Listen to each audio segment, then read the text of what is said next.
Geneva, 1971. On Rue du Rhône, a watch repair shop keeps perfect time for bankers and diplomats. Polished glass, soft lights, a bell that chimes with every customer. But the real work happens behind a locked backroom door, where a Mossad team runs Project Horloger and listens to a building across the street linked to the PLO's European network. 3 UN diplomats drop off their Rolexes. None of them notice the technicians logging voices, patterns, and code words. If the Swiss discover the truth, it's a diplomatic explosion. If the PLO does, people vanish. This was Operation Secondhand. Geneva in 1971 occupied a peculiar position in the architecture of global intelligence. The city marketed itself as neutral ground, a place where diplomacy flourished precisely because weapons stayed outside. The United Nations maintained its European headquarters there. Treaty negotiations happened in lakeside hotels. The International Committee of the Red Cross operated from converted mansions. Every major intelligence service understood the actual mathematics. Concentration creates opportunity. When enemies gather in the same 10-block radius, surveillance becomes geometry instead of guesswork. The strategic problem facing Israeli intelligence was straightforward. Palestinian organizations had transformed European cities into operational infrastructure. Fundraising networks moved money through legitimate banks. Travel documents emerged from sympathetic bureaucrats. Coordination meetings happened in cafes and offices that looked exactly like every other cafe and office. The PLO specifically had expanded its political visibility throughout the late 1960s, opening information bureaus and cultivating relationships with left-leaning political movements. Europe wasn't just a haven. It was a workshop. For Mossad, the doctrine was evolving away from reactive operations toward persistent collection. The logic was straightforward. Pattern recognition beats crisis response. If you can map a network's communication rhythms, identify decision-makers, and track coordination cycles, you can predict future actions before they enter execution phases. The challenge was platform. Embassies drew too much attention. Safe houses required constant rotation. Cover businesses failed when they looked like cover businesses.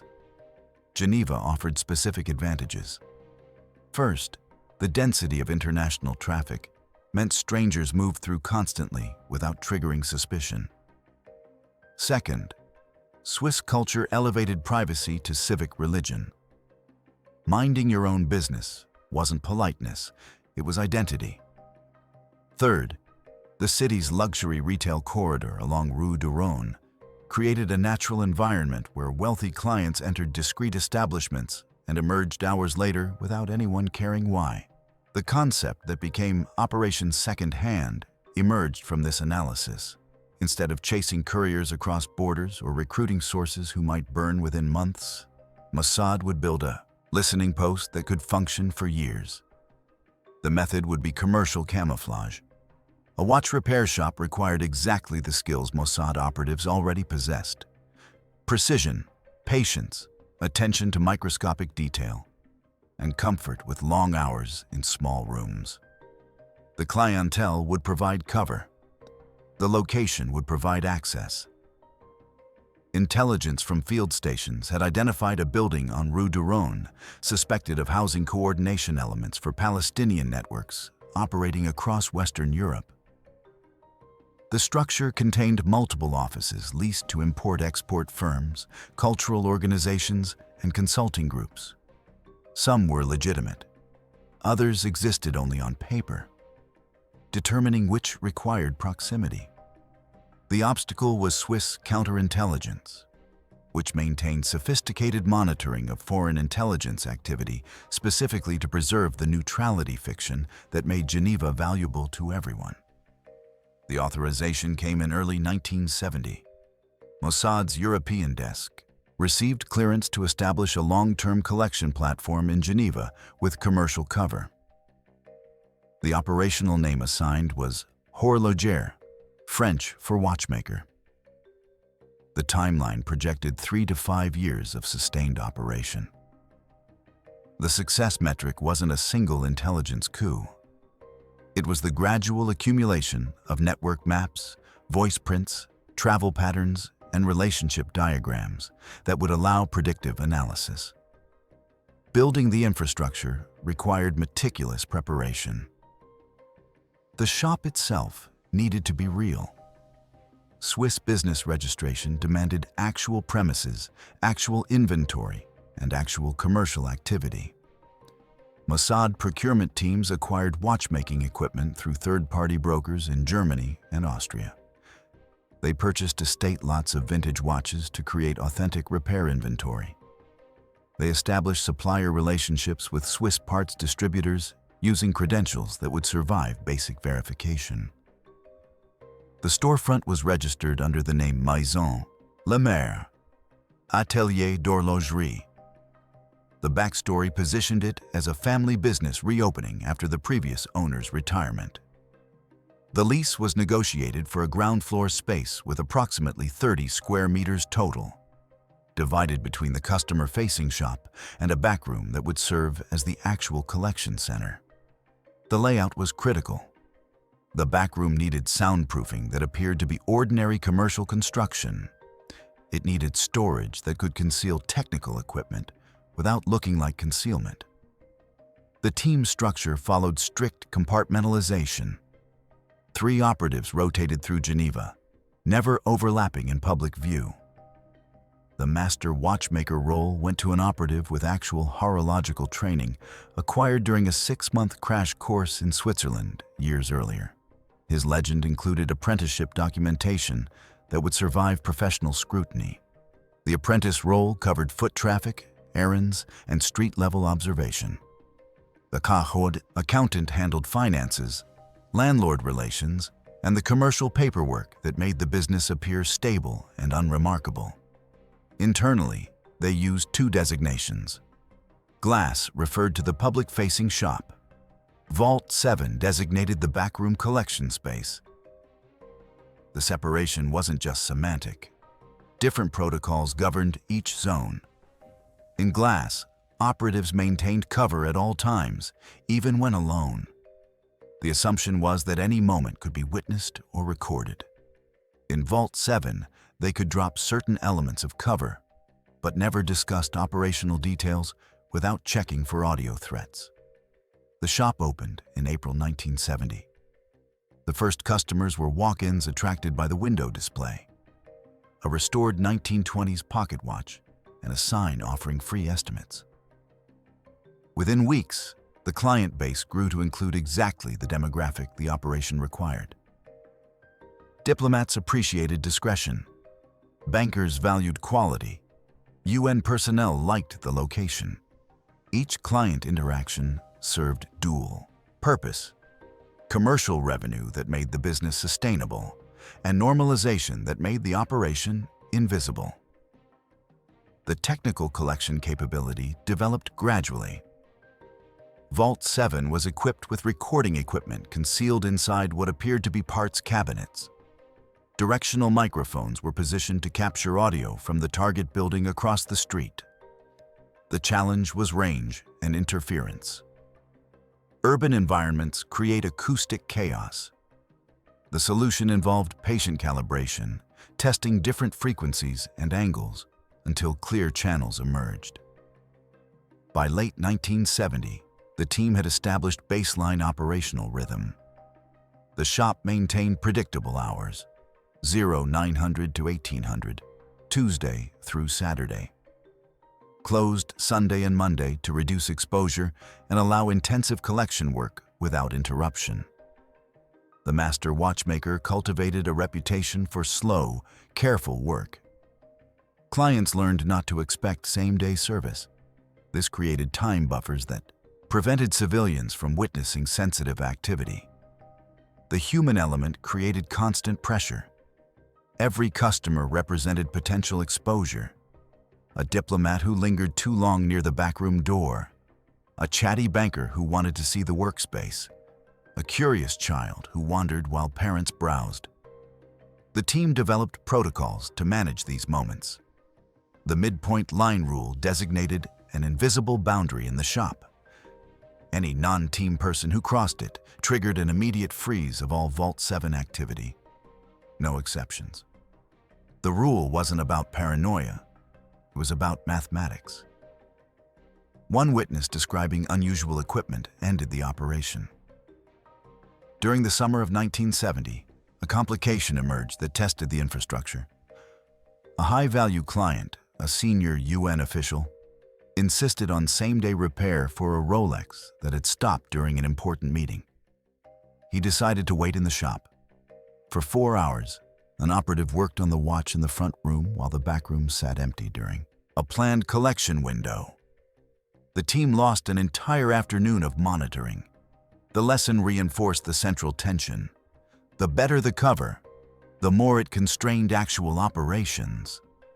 The breakthrough came during what the team designated weak black dial, a period in early 1971 when Geneva's diplomatic calendar intensified. Multiple conferences overlapped. Hotel occupancy spiked. Street traffic became chaotic with motorcades and security cordons. The operational advantage was simple. Odd behavior blended into ambient noise. When everyone was moving strangely, no one looked strange. On a Tuesday in February 1971, the pattern shifted. Lights appeared in the target building's third-floor windows at 02:14 hours. This deviated from established routine.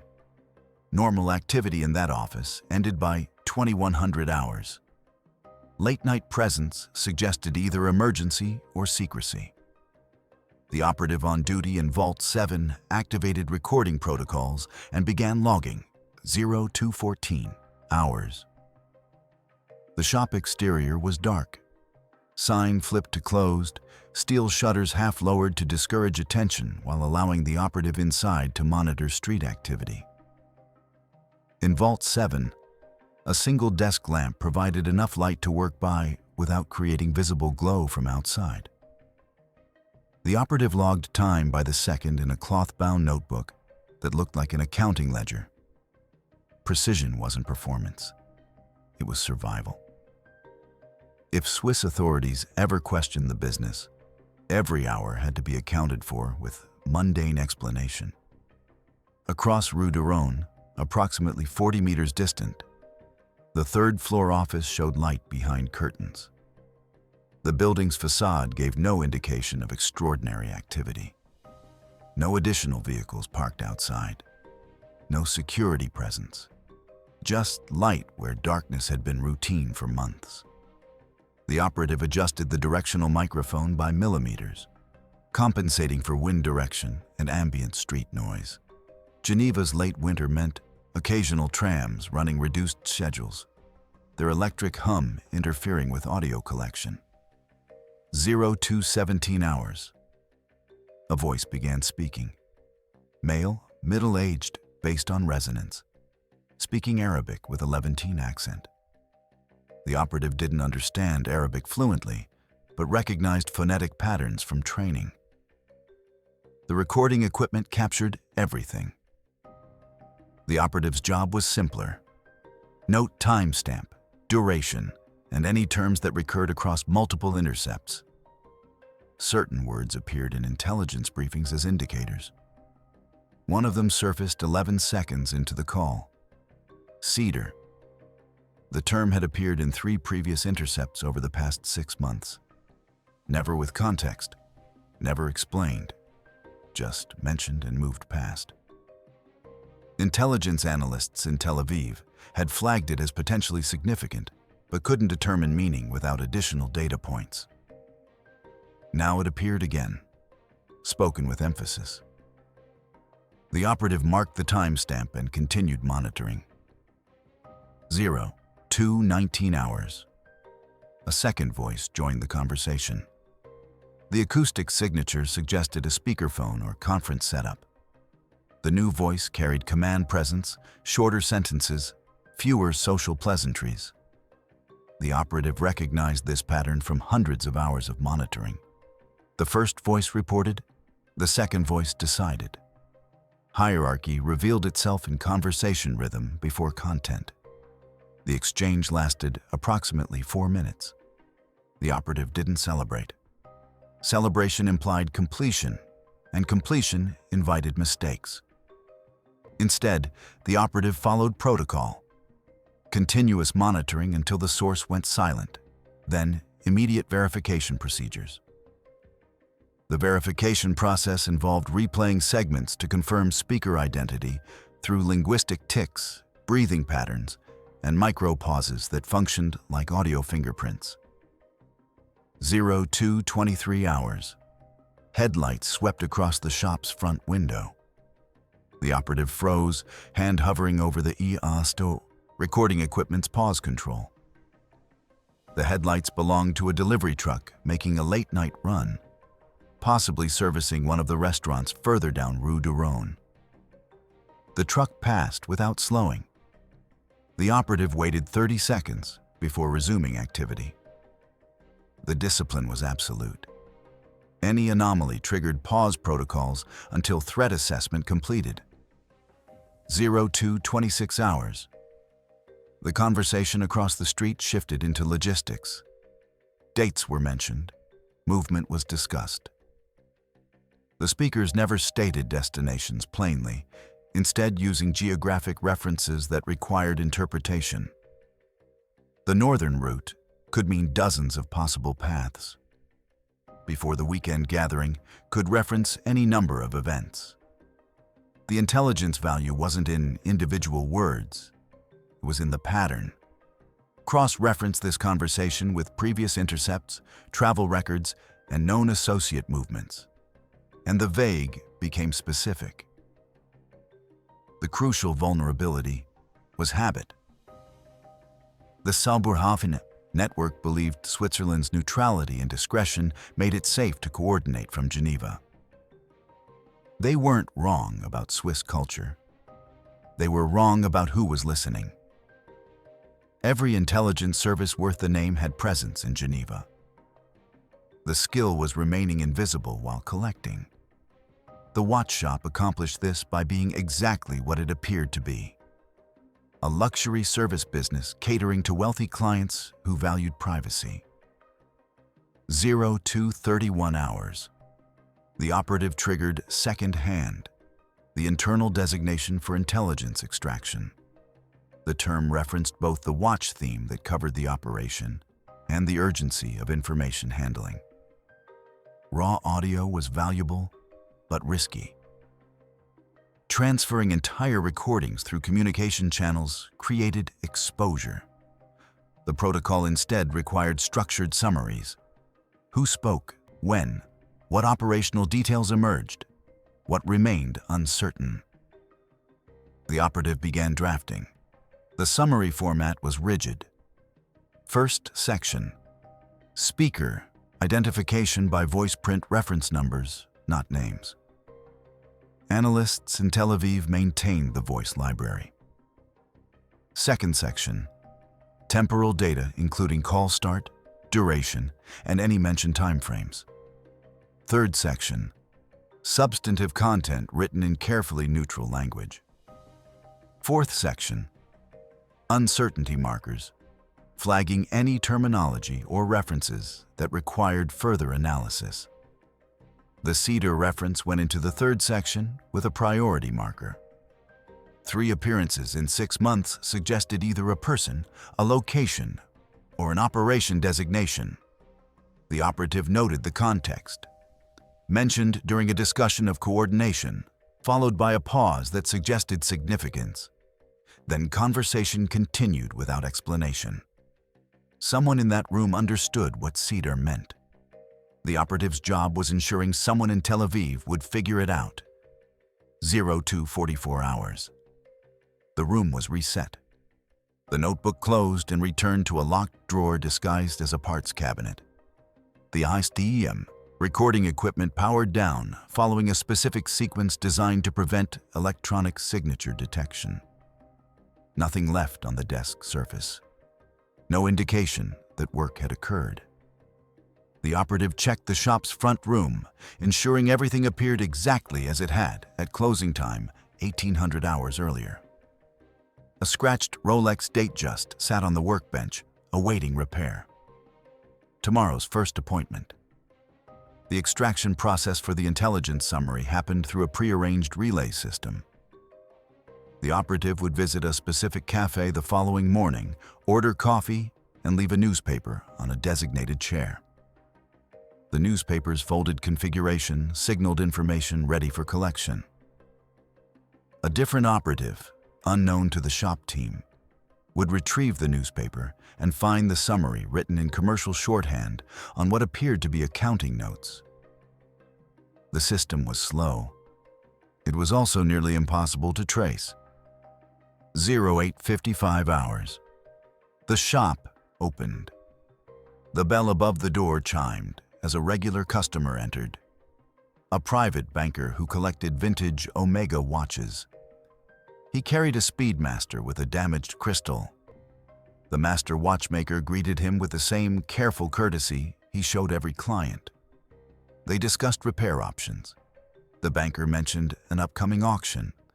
The watchmaker offered opinions on lot quality. The conversation was genuine. The business was real. The only difference was what happened behind the locked backroom door. Over the following days, the intercepted conversation from 02:17 hours underwent analysis. The voice prints matched two individuals already in Mossad's database.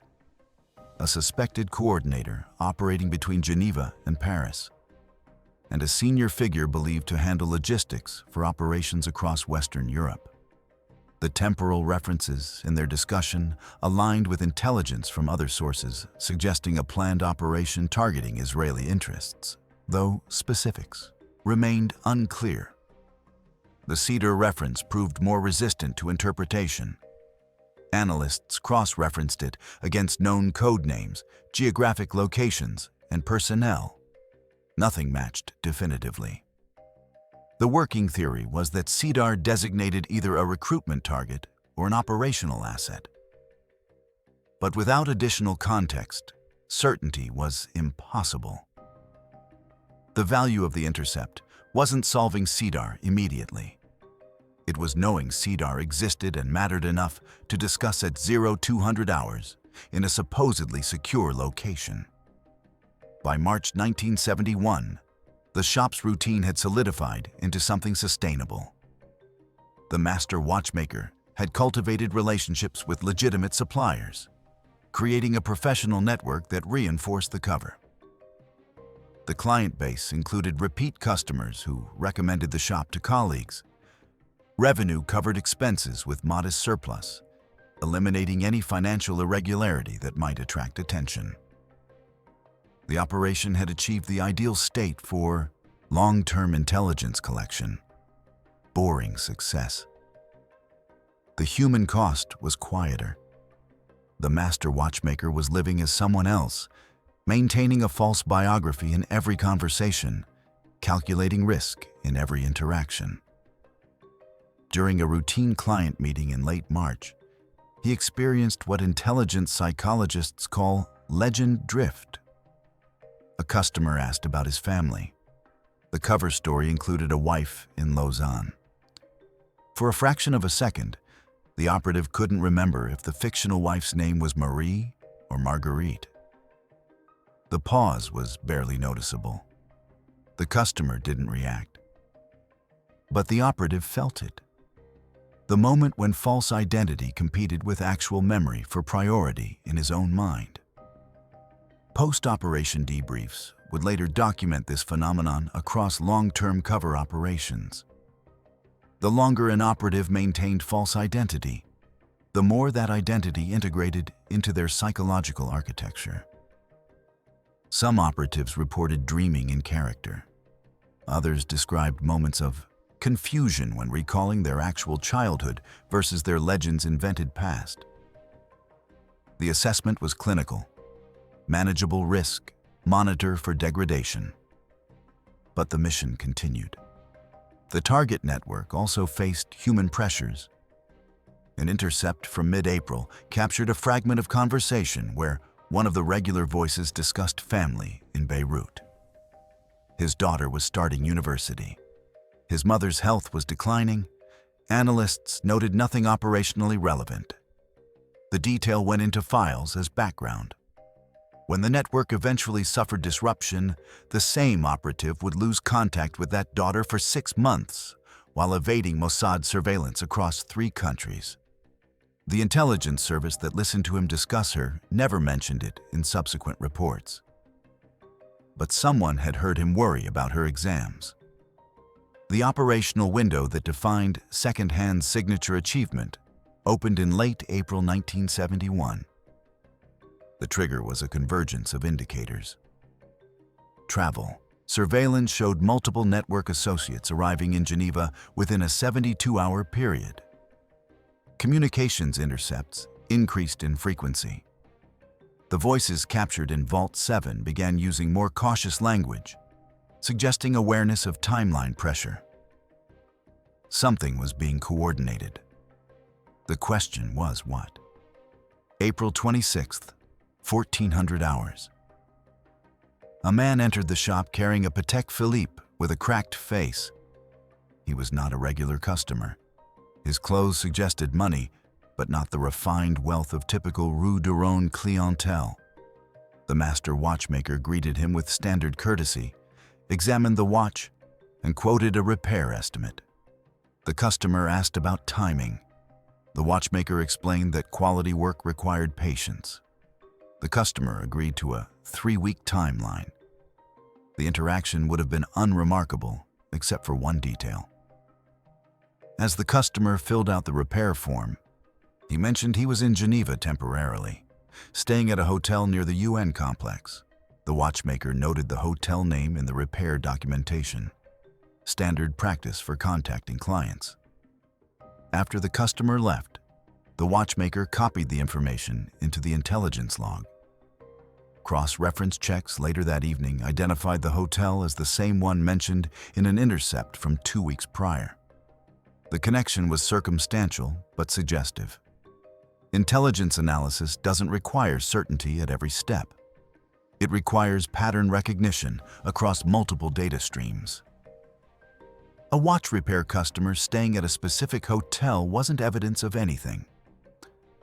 But when that hotel appeared in monitored communications, and when the customer's arrival timing aligned with a surge in network activity, the pieces suggested a picture. Over the next week, Vault 7 operated at maximum collection tempo. Every conversation from the target building was recorded. Every vehicle that parked outside was logged. Every person who entered the building's lobby was photographed using a camera, positioned in the shop's window display. The master watchmaker maintained shop operations while coordinating collection, a workload that meant 16-hour days and constant vigilance. May 4th, 2200 hours. The operative on duty detected conversation beginning in the target office. The timing was unusual, but not unprecedented. What made it significant was volume. 4 distinct voices, possibly 5. The discussion continued for 90 minutes. The audio quality varied. Some speakers positioned close to windows, others further into the room. The operative recorded everything and flagged it for priority analysis. The intelligence summary that went through extraction protocols the following morning included a critical detail. One of the voices belonged to the customer who had brought in the Patek Philippe. The voice print match wasn't absolute. Audio conditions prevented certainty, but the probability was high. If accurate, it connected a network associate to both the target building and the watch shop itself. This created a decision point. If the associate had deliberately chosen the shop because he suspected it was a Mossad operation, the entire platform was compromised. The appropriate response was immediate shutdown. But if the choice was coincidental, driven by the shop's legitimate reputation, then the intelligence value of maintaining the operation outweighed the exposure risk. Determining which scenario was accurate required judgment based on incomplete information. The assessment from Tel Aviv concluded that the associate's behavior showed no surveillance awareness. He had walked directly into the shop without counter-surveillance measures. He had provided genuine contact information. He had scheduled a return visit. The calculated risk was continuation with enhanced security protocols. If the associate showed any indication of suspicion when retrieving his watch, the operation would shut down within hours. May 20th, 1500. Hours. The associate returned for his repaired Patek Philippe. The master watchmaker had personally executed the repair, replacing the crystal and regulating the movement. The work was meticulous. The associate examined the watch, expressed satisfaction, and paid in cash. The entire interaction lasted 11 minutes. He showed no interest in the back room, no unusual questions, no behavior suggesting anything beyond a commercial transaction. He left. The bell chimed. The shop returned to routine, but the intelligence machinery activated by his presence continued operating. His hotel was placed under intermittent surveillance. His movements were tracked when possible. His voice print was added to the priority monitoring list. Within 2 weeks, he appeared in another intercept, this time discussing logistics for movement across the Italian border. The fragments weren't enough to construct a complete operational picture, but they suggested urgency and coordination. June 7th, 0300 hours. The most significant intercept of Operation Secondhand occurred during a conversation that began without warning and continued for 23 minutes. The speakers included the associate who had visited the shop, the senior logistics coordinator, and at least 2 other voices not previously identified. The discussion was more explicit than previous intercepts, pressure or timeline apparently overriding usual caution. Cedar was mentioned 4 times. Each reference added context. It wasn't a person. It wasn't a location. It was an operation designation, specifically referring to an action plan for mid-June targeting an Israeli diplomatic facility. The exact location wasn't stated plainly, but geographic references suggested either Paris or Brussels. The method involved exploiting routine security procedures during a cultural event. The timeline was urgent, with multiple speakers expressing concern about readiness. The operative in Vault 7 recognized the significance immediately. This wasn't pattern intelligence.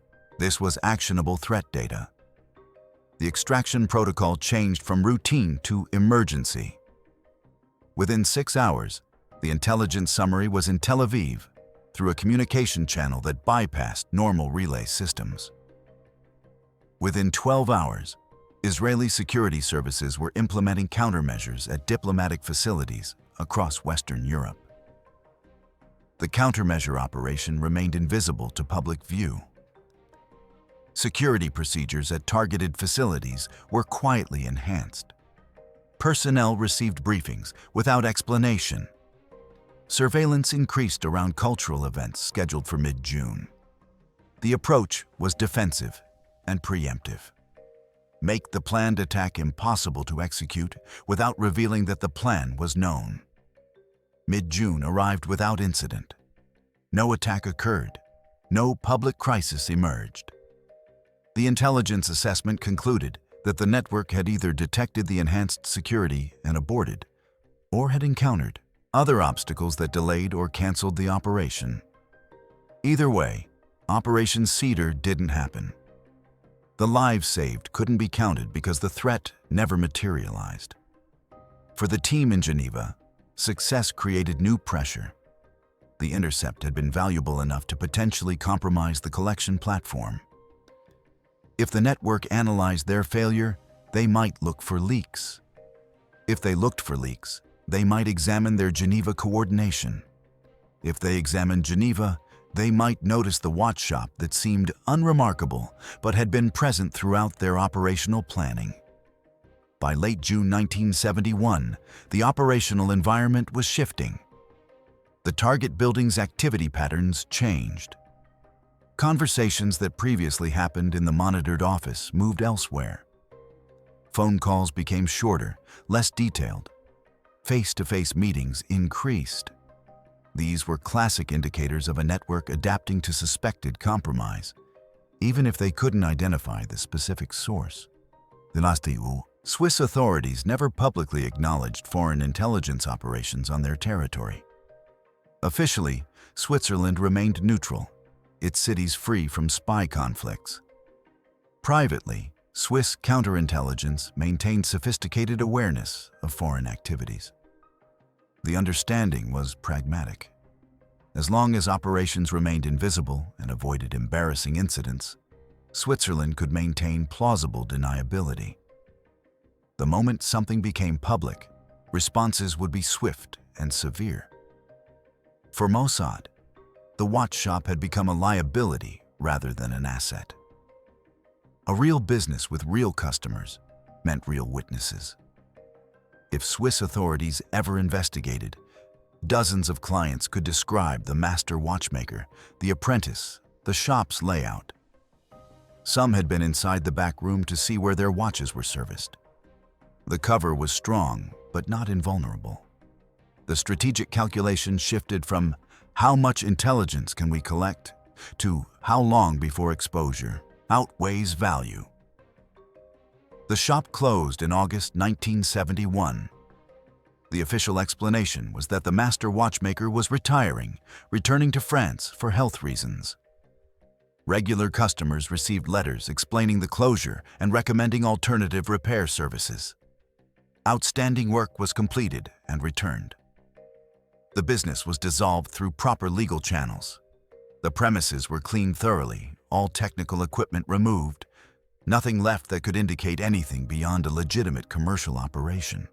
The team rotated out of Geneva separately, using different routes and timing to avoid pattern recognition. The master watchmaker crossed into France by train, carrying documentation that would survive casual inspection, but nothing that revealed operational connection. The apprentice left through Austria. The accountant remained in Switzerland for an additional 2 weeks, finalizing paperwork and ensuring no administrative threads could be pulled to unravel the operation. The strategic gain was substantial. Over 18 months, Operation Secondhand had collected hundreds of hours of communications, identified dozens of network associates, mapped coordination patterns across Western Europe, and provided actionable intelligence that prevented at least one planned attack. The voice print library developed during the operation would serve Israeli intelligence for years, allowing rapid identification of known actors in subsequent intercepts. The cost was quieter but real. 3 operatives spent years living false identities, experiencing psychological stress that would surface in different ways over subsequent careers. Dozens of civilians were unwittingly used as camouflage, their patronage of a watch shop contributing to an intelligence operation they never suspected. Switzerland's neutrality was violated. The fiction of Swiss diplomatic ground maintained only because the operation remained secret. The broader implications extended beyond immediate intelligence value. Operation Secondhand demonstrated that luxury commercial cover could provide long-term collection platforms in hostile or sensitive environments. The methodology was documented, refined, and became part of intelligence tradecraft. Other services noted the success. Similar operations appeared in different cities, different covers, same fundamental logic. Hide among civilians, operate patiently, extract intelligence from proximity. The moral calculation resists easy resolution. From one perspective, second-hand was preventive intelligence, collecting information that allowed defensive action before violence occurred. The lives saved by disrupting Cedar justified the methods. The violation of Swiss neutrality was regrettable but necessary when Switzerland's neutrality provided operational space for those planning attacks. From another perspective, secondhand, weaponized ordinary commercial life. Every customer who entered the shop unknowingly participated in an intelligence operation. Their presence provided cover. Their patronage maintained legitimacy. They were used without consent. The violation of Swiss neutrality wasn't incidental. It was central to the operation's success. Neutral ground only functions if all parties respect it. When one side cheats, the entire framework degrades. The question extends beyond historical judgment into operational philosophy. Intelligence services worldwide face the same calculation. When does preventing future harm justify current deception? If the goal is stopping violence before it happens, what methods become acceptable? If civilians must be used as unknowing cover, where does necessary tradecraft end and unacceptable exploitation begin? Operation Secondhand also illuminates the asymmetry of secret success. The attack that didn't happen left no evidence of its prevention. No headlines announced, "Bombing prevented by watch shop intelligence." The operatives who spent years maintaining cover received no public recognition. The civilians whose watchmaking patronage inadvertently contributed to security never knew their role. Success in intelligence works often means nothing visible happened. For the individuals on the other side, the consequences were concrete. The network's Geneva coordination was disrupted. Associates connected to the intercepted communications faced enhanced surveillance. Some were arrested months later in connection with other operations. Others simply vanished from intelligence tracking, suggesting they recognized exposure and withdrew. The operative who discussed his daughter's university exams in an intercepted call lost 6 months of contact with her while evading surveillance. The intelligence report that captured his worry about her studies never mentioned what happened to him afterward. The final assessment is that effectiveness and ethics occupy different measurement frameworks. Operation Secondhand was operationally effective. It achieved its intelligence collection objectives, provided actionable information, and operated for 18 months before closing without public exposure. Whether it was ethically justified depends on frameworks that can't be resolved through intelligence analysis. What obligations do states have to neutral ground agreements? What consent do civilians provide by patronizing businesses? What level of deception is acceptable when preventing violence? These questions don't have comfortable answers. They reveal more about the person answering than about the operation itself. Intelligence work occupies space where national security imperatives collide with individual rights, where preventing future harm requires current violations, where success often looks like nothing happened. What's your take? If preventing an attack requires operating in a neutral country and using innocent customers as cover, does the intelligence value justify the method? Or does the violation of neutrality and civilian deception poison the entire enterprise, regardless of lives potentially saved? The watch shop on Rue de Rhône is long gone. The question it represents remains. Drop your perspective in the comments. And if this operation made you reconsider what intelligence work actually looks like when it works, hit that like button and share this with someone who thinks spying looks like the movies.